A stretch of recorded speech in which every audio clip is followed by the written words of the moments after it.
The health department advises the public to be cautious of food and waterborne diseases that may spread during the Panagbenga or Flower Festival in Baguio this month. Health Assistant Regional Director Amelita Pangilinan says the public should be extra careful when eating street food, as this may cause diarrhea and food poisoning.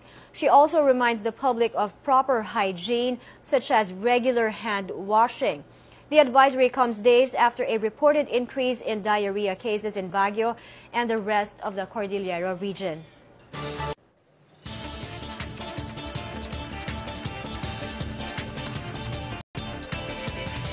The Department of Health is now looking into regulating the use of electronic cigarettes in the country. An e-cigarette is a device that uses a liquid solution to provide inhaled doses of nicotine. More on that story from Pia Bonalos.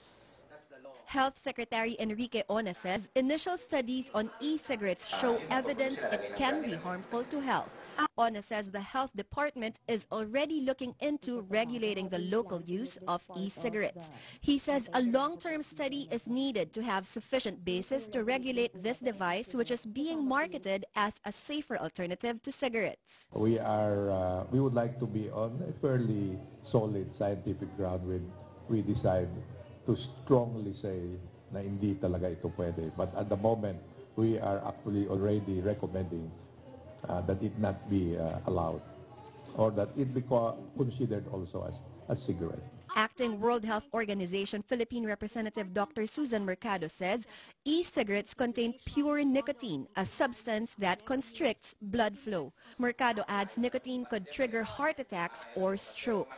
She says other countries such as Singapore, Hong Kong, and Australia are already regulating e-cigarette use.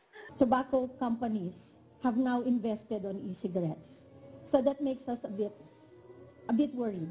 Former e-cigarette users say they stopped using the device for different reasons.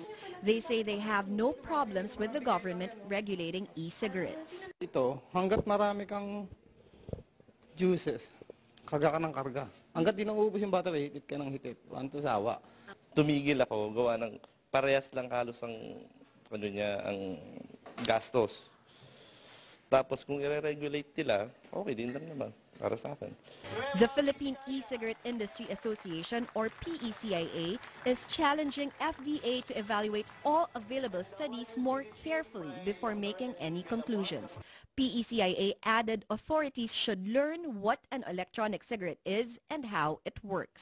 The DOH has recognized local government units, government offices, and hospitals for promoting 100% tobacco-free environments for 3 consecutive years. The WHO also awarded the Medal of Honor to President Benigno Aquino and the Syntax legislators for winning the World No Tobacco Day 2013 award. Senator Franklin Drilon and Congressman Isidro Ungab received the award. Drilon says contrary to the complaints of tobacco companies about losing revenue because of the passage of the Syntax law, records from the Bureau of Internal Revenue show that the predicted excise tax production schedule is met. The first year increment for excise tax is what, 33 billion in total, of which about 21 or 22 billion would come from tobacco. And right now, we are meeting targets. Drilon says graphic warnings and plain packaging for cigarettes is in the pipeline at the Senate. Senator Pia Cayetano and Drilon will push the measure in the 16th Congress. Pia Bonalos, Solar News.